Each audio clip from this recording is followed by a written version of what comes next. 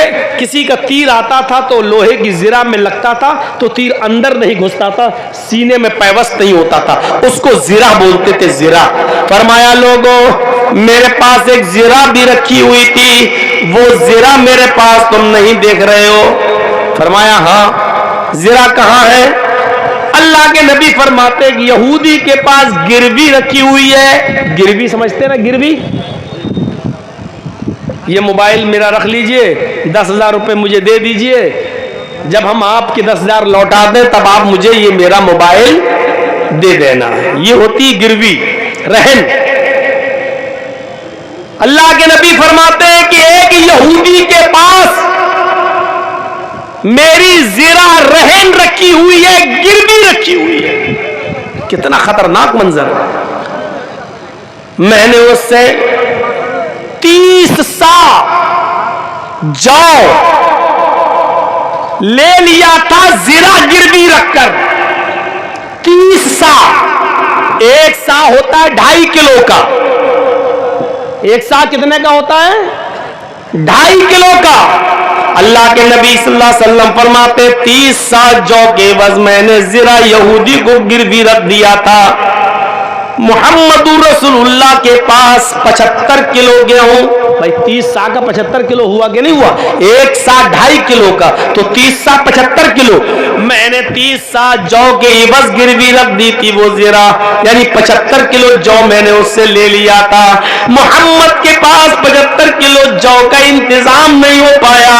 لوگوں، اگر تمہارے پاس 75 کلو جو کا انتظام ہو جائے تو وہ یہودی کو دے کر وہ زرہ لے لینا، اس کو بھی جنگ میں استعمال کرنا، وہ تمہارے کام آئے گا۔ غور کیجئے کہ اس حال میں اس دنیا سے جا رہے ہیں۔ فرماتے ہیں کہ میری زرہ 75 کلو جو کے عوض یہودی کے پاس رہن رکھی ہوئی ہے، گروی رکھی ہوئی ہے، میرے پاس انتظام نہیں ہو سکا، میرے پاس نہیں ہو پایا انتظام۔ تم وہ 75 کلو جو اس کو دے دینا اور زرہ اس سے لے لینا، وہ زرہ میدان جنگ میں لڑنے کے کام آئے گی۔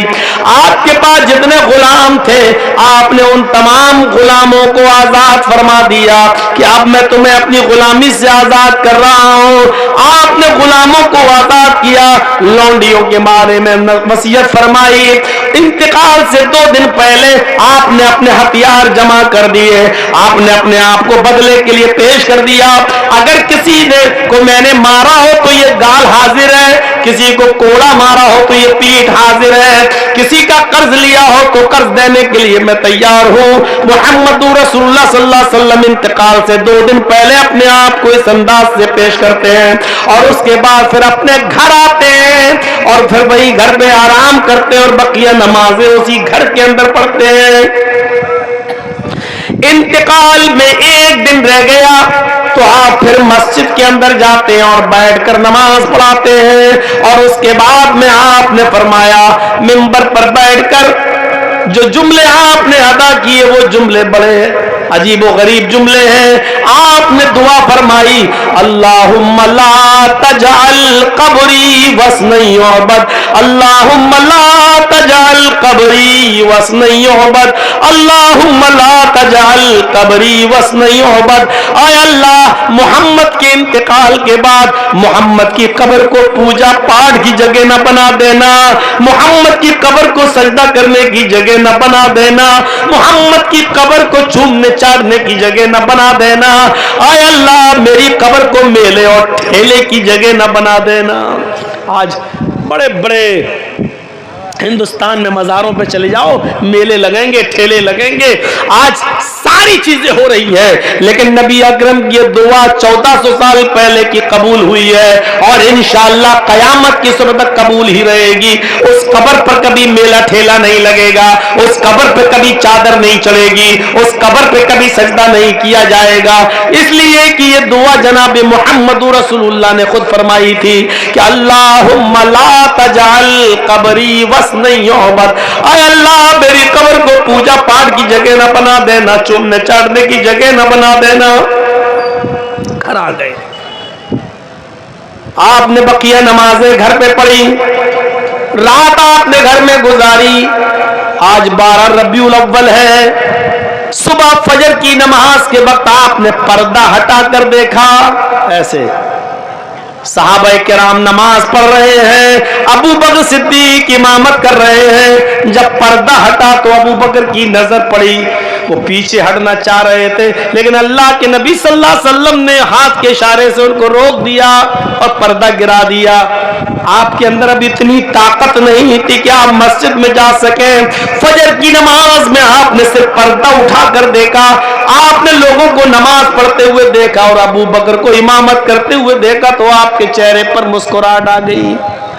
فجر کی نماز اپنے بستر پر آپ نے بیٹھ کر یا لیٹ کر ادا کی، لیکن اس نماز کے بعد پھر کوئی دوسری نماز کا وقت نہیں آیا۔ جب اللہ کے نبی نے پردہ ہٹایا تو صحابہ کرام کے فتنے میں پڑ جانے کا ڈر ہوا، لگ رہا تھا کہ لوگ نیتیں توڑ دیں گے اور نمازیں توڑ دیں گے اور اللہ کے رسول سے خیریت پوچھنے لگیں گے، آپ کی طبیعت کیسی ہے؟ آپ نے فوراً ہاتھ کے اشارے سے ابو بکر سے کہا کہ تم نماز پڑھاؤ اور پردہ آپ نے گرا دیا، پھر آپ اندر چلے گئے اور آپ نے نماز وہیں پڑھی۔ نماز کے بعد صحابہ کرام کا تانتا لگ گیا، لوگ آتے گئے اور خیریت پوچھتے گئے، لوگ آتے گئے اور خیریت پوچھتے گئے اور جاتے گئے۔ تھوڑی دیر کے بعد سورج نکلنے کے بعد حضرت فاطمہ آتی ہے، اللہ کے نبی صلی اللہ علیہ وسلم کو بستر پر لیٹا ہوا دیکھتی ہے، اللہ کے نبی صلی اللہ علیہ وسلم کی پیشانی کا بوسہ دیتی ہے، چومتی ہے اور کہتی ہے واہ کربا ابا، ہائے میرے ابو کی تکلیف، ہائے میرے ابو کی پریشانی۔ حضرت فاطمہ کی یہ جملے سن کر محمد رسول اللہ نے فرمایا میری بیٹی روتے نہیں، میری بیٹی غم نہ کرو، میری بیٹی اپنے باپ کی تکلیف کو دیکھ کر تم پریشان مت ہو، آج کے بعد تمہارے باپ کو کبھی اتنی تکلیف نہیں ہوگی، آج کے بعد تمہارے باپ کو کبھی اتنی تکلیف نہیں پہنچے گی۔ سمجھ گئی کہ میرے ابو کا آج آخری وقت ہے، آخری دن ہے۔ اس کے بعد حسن اور حسین کو آپ نے بلایا، حسن حسین کی پیشانی کا بوسہ دیا اور فرمایا لوگوں حسن اور حسین یہ جنت کے 2 پھول ہیں، ان کا خیال رکھنا، ان کو تکلیف مت دینا، جس نے ان کو تکلیف دی اس نے محمد رسول اللہ کو تکلیف دی۔ پھر آپ نے فاطمہ کے بارے میں فرمایا فاطمہ میرے دل کا ٹکڑا ہے، جس نے فاطمہ کو ستایا اس نے مجھے ستایا۔ پھر آپ نے لونڈیوں کے تعلق سے، غلاموں کے تعلق سے آپ نے وصیت فرمائی، پھر اپنی بیویوں کو بلایا اور بیویوں کو بھی خیر کی وصیت فرمائی، بیویوں کو بھی خیر کی وصیت فرمائی۔ تکیے کے نیچے آپ کا ہاتھ گیا، 7 درہم تھے، فرمایا ان کو بھی صدقہ کر دو، 7 درہم کو بھی صدقہ کر دیا گیا۔ پوچھا گیا اللہ کے نبی رہنے دیجئے، یہ 7 درہم کام آئیں گے، اگر آپ کو کچھ ہو گیا اللہ کو پیارے ہو گئے تو آپ کے دفن کفن میں کام آ جائیں گے۔ فرمایا